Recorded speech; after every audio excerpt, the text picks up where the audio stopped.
Мужчина заходит в супермаркет, одетый только в подгузник для пожилых людей. Все смеялись и шутили, но один из продавцов проследовал за ним и обнаружил то, что и представить себе не мог. Гарри пришел на работу тем утром, чувствуя знакомую тяжесть очередного рабочего дня в супермаркете. Вскоре начала прибывать первая волна клиентов, у каждого из которых были свои требования и особенности. Гарри старался сохранять позитивный настрой, несмотря на уныние, которое часто сопровождало его во время смены. Он знал, что, несмотря ни на что, эта работа необходима для поддержания его семьи. Однако спокойствие было внезапно нарушено, когда к нему твердым шагом подошел его босс Франк с выражением крайнего недовольства на лице. «Гарри, ты случайно не дурак? Как ты мог ошибиться с деньгами? Ты что, не заметил, что вчера закрыл кассу, не досчитавшись 5 центов? Это недопустимо!» Голос мужчины эхом разнесся по супермаркету, привлекая любопытные взгляды покупателей и других сотрудников. Кассир почувствовал, что съеживается от унижения, и пробормотал извинения. Он ненавидел эту работу. Он ненавидел то, как с ним обращались, но реальность его финансового положения не было места для гордости или другого выбора. Необходимость заботиться о сыне и жене была для него превыше всего, и он был готов на все, чтобы обеспечить их благополучие. День тянулся, и Гарри не мог не погрузиться в мысли о своей жизни, потому что он ненавидел каждую минуту своей работы. Он подумал о своем 2-летнем сыне, причине его ежедневных трудностей, и о своей жене, которая была его незыблемой опорой. Вскоре по рядам супермаркета пронесся шепот, привлекший внимание Гарри. Комментарии и приглушенный смех становились все громче по направлению к выходу. «Смотрите, он должно быть сумасшедший. Он сбежал из психиатрической лечебницы». Подобные комментарии раздавались среди покупателей, в то время как другие добавляли свои собственные унизительные замечания. Любопытство заставило кассира на мгновение покинуть свой пост, пытаясь понять причину переполоха. Добравшись до места, привлекшего всеобщее внимание, мужчина оказался свидетелем сцены, которую он никак не ожидал увидеть. Пожилой мужчина с выражением растерянности и дискомфорта на лице прогуливался по рынку, одетый только в гериатрический подгузник. Контраст между его уязвимостью и враждебным окружением, которое его окружало, был шокирующим. Когда волна смеха и неуважительных комментариев усилилась, Гарри почувствовал, как у него болезненно сжалось сердце. Несмотря на свое скромное положение, он понимал, что не может просто стоять в стороне перед лицом такой бесчеловечности. «Эй, не смейтесь, это неправильно», — он вмешался, пытаясь перекричать хор насмешек. Но к его разочарованию его слова, казалось, не находили внимания. Безразличие, с которым он пытался разрядить ситуацию, только усиливало охватившее его чувство беспомощности. Эта сцена стала жестоким отражением недостатков, которыми пропитано общество. Болезненное напоминание о том, как быстро люди готовы были пренебречь человечностью других в угоду злобному веселью. Это был решающий момент не только для старика, но и для Гарри, который оказался перед выбором, каким человеком он хочет быть перед лицом такой несправедливости.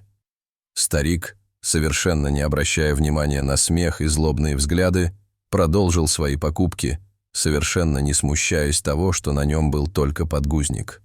Никто не подошел к нему, чтобы помочь, предпочитая перешептываться между собой. Но когда он подошел к кассе, то обнаружил длинную очередь, и никто, казалось, не хотел ему помочь. Именно тогда Гарри, проявляя сочувствие и уважение, вмешался. «Извините, не могли бы вы пропустить этого джентльмена, пожалуйста?» Он попросил других покупателей, взывая их к здравому смыслу. «Доброе утро, сэр. Позволь мне помочь вам с покупками», — сказал он, обращаясь к нему с добротой, которой заслуживает каждый. Вопреки тому, что многие могли ожидать, он был в полном сознании, и ничто не указывало на то, что он страдает слабоумием или спутанностью сознания. «Доброе утро, молодой человек. Большое вам спасибо», — ответил пожилой мужчина. Гарри начал просматривать товары, но не смог сдержать любопытство. Тогда он спросил: «С вами все в порядке, сэр? Я извиняюсь за поведение моих коллег». «Я в порядке, молодой человек», — ответил джентльмен, и в его голосе звучало спокойствие, которое резко контрастировало с хаосом вокруг него. Он расплатился за покупки и ушел, оставив кассира разбираться с последствиями своего доброго поступка. Не прошло и 5 минут, как появился Франк, на лице которого была написана ярость. «Гарри, мне сказали, что ты заставил всех в этой очереди пропустить перед собой старика в подгузнике», — спросил он достаточно громко, чтобы привлечь всеобщее внимание. Босс не видел старика. Он слышал только жалобы от клиентов и сотрудников. «Но у него было предпочтение, сэр. Он был пожилым». Кассир попытался оправдаться. Его голос был твердым, но в нем слышалось разочарование. «Если этот старик хотел, он должен был встать в очередь льготников. Ты все делаешь неправильно, идиот», — рявкнул начальник, каждое слово которого было как удар по и без того пошатнувшейся самооценке Гарри. Это стало последней каплей для кассира. «Знаешь что, Франк, ты мне надоел. Я ненавижу эту работу». Он громко закричал, и в его голосе смешались гнев и облегчение. После этих слов Гарри встал, покинул свой пост и вышел из магазина под удивленными взглядами присутствующих. Снаружи его встретил прохладный дневной ветерок, приятный контраст с удушающим жаром конфликта, который он оставил позади. И в этот момент он увидел на другой стороне улицы старика в подгузнике, который вызвал столько эмоций. Движимый любопытством, Гарри решил последовать за стариком, делая один неуверенный шаг за другим. Это был переломный момент не только для него, но, возможно, и для них обоих. Старик шел на удивление быстрым шагом, несмотря на свой хрупкий вид и пронизывающий холод.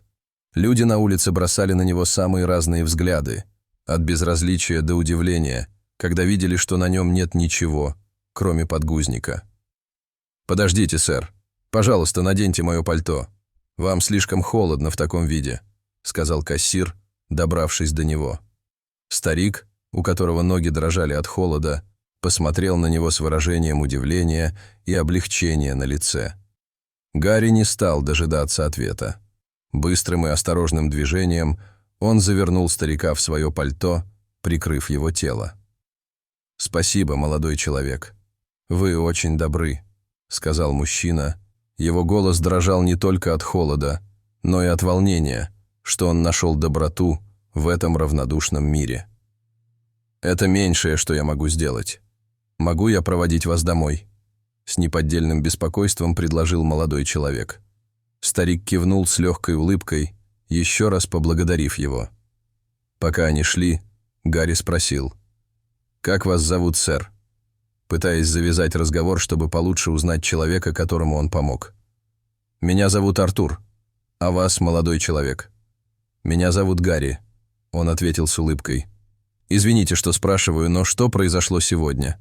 Почему на вас только подгузник?» Артур вздохнул, и этот звук был полон невысказанных историй. «Ах, молодой человек, иногда жизнь требует, чтобы мы совершали абсурдные поступки, чтобы посмотреть, можно ли что-то изменить». Гарри ничего не понимал, но испытывал к старику смесь любопытства и уважения.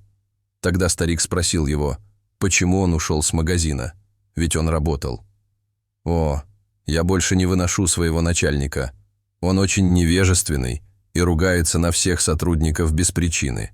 Очевидно, что магазин скоро обанкротится, а он ничего не делает, чтобы помочь исправить ситуацию», — сказал кассир. «И что бы вы сделали, если бы могли это изменить?» — спросил джентльмен. Затем Гарри рассказал обо всех возможных планах, которые у него были, о том, как он мог бы относиться ко всем и как он вернул бы магазину былую славу. Это были действительно очень хорошие идеи. Когда они приблизились к дому старика, Гарри резко остановился. Его глаза расширились от шока. Перед ним стоял дом его босса Франка, и это открытие поразило его. Но как это было возможно? Кассир неподвижно стоял на тротуаре, все еще пытаясь осмыслить тот поворот судьбы. Стоявший рядом с ним мистер Артур, за кажущейся хрупкостью которого скрывались недюжинная сила и решительность, Казалось, созерцал происходящее с обескураживающим спокойствием. Не дав Гарри возможности задать какие-либо вопросы, джентльмен попросил его подождать минутку. Неожиданным жестом он вытащил из кармана мобильный телефон, что было столь же неожиданным контрастом, как и его присутствие там. Он позвонил кому-то, пока молодой человек наблюдал за ним. «Подойди сюда, нам нужно поговорить», — сказал он в трубку. Прошло не более 10 минут, и перед домом остановилась машина. Франк вышел из машины с выражением удивления и растерянности на лице. «Что ты делаешь в моем доме?» – недоверчиво спросил он, увидев стоявшего там кассира. «Заткнись, Франк», – перебил старик с такой властностью, что Гарри отступил на шаг назад, удивленный тоном, которым говорил этот, казалось бы, хрупкий джентльмен. Именно тогда разыгралась настоящая драма, когда старик признался, что он отец Франка и настоящий владелец супермаркета. В его спокойном голосе чувствовалась властность, которую невозможно было оспорить. «Знаешь ли ты, что я ходил в супермаркет в одном подгузнике, и никто не сделал ничего, чтобы помочь мне, кроме этого человека, сидящего прямо здесь? А как же наш вчерашний разговор о том, чтобы сделать магазин добрее и гостеприимнее?» — сказал старик. Реакция сына была оборонительной, почти детской. «Но, папа, они же идиоты». Ответ был незамедлительным и резким. «Ты тот идиот, который не может управлять моим бизнесом, не доводя его до краха. Ты уволен, сынок, и ты, молодой человек, займешь его место». Шок от этого открытия отразился на лицах кассира и теперь его уже бывшего начальника. Франк со своей стороны был в ярости. Его лицо исказилось от гнева и недоверия. Он попытался возразить, повысив голос в знак протеста, но был решительно прерван своим отцом. На следующий день Гарри в сопровождении мистера Артура вошел в заведение со смесью решимости и нервозности. Любопытные взгляды быстро сменились выражением шока и недоверия, когда пожилой мужчина, в котором все узнали вчерашнего джентльмена в подгузнике, был официально представлен как Артур, отец Франка и настоящий владелец супермаркета. Откровение о том, что кассир, которого когда-то недооценивали и унижали, теперь новый директор, всех потрясло. При поддержке Артура Гарри изложил свое видение будущего рынка. Он с энтузиазмом говорил о более благоприятной рабочей обстановке и обслуживании клиентов, которые превзошли все ожидания. По мере того, как недели превращались в месяцы, первоначальное недоверие сменилось растущим признанием лидерства Гарри. Под его руководством рынок претерпел значительные изменения. Полки всегда были заполнены, проходы между стеллажами были чистыми, а сотрудники теперь искренне улыбались, что отражало созданную позитивную атмосферу.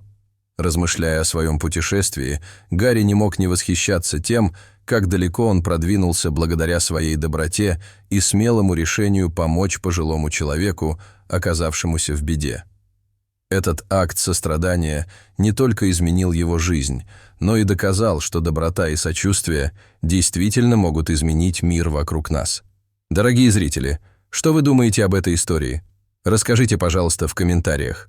А если вам понравилось это видео, то ставьте лайк и подписывайтесь на наш канал. До свидания.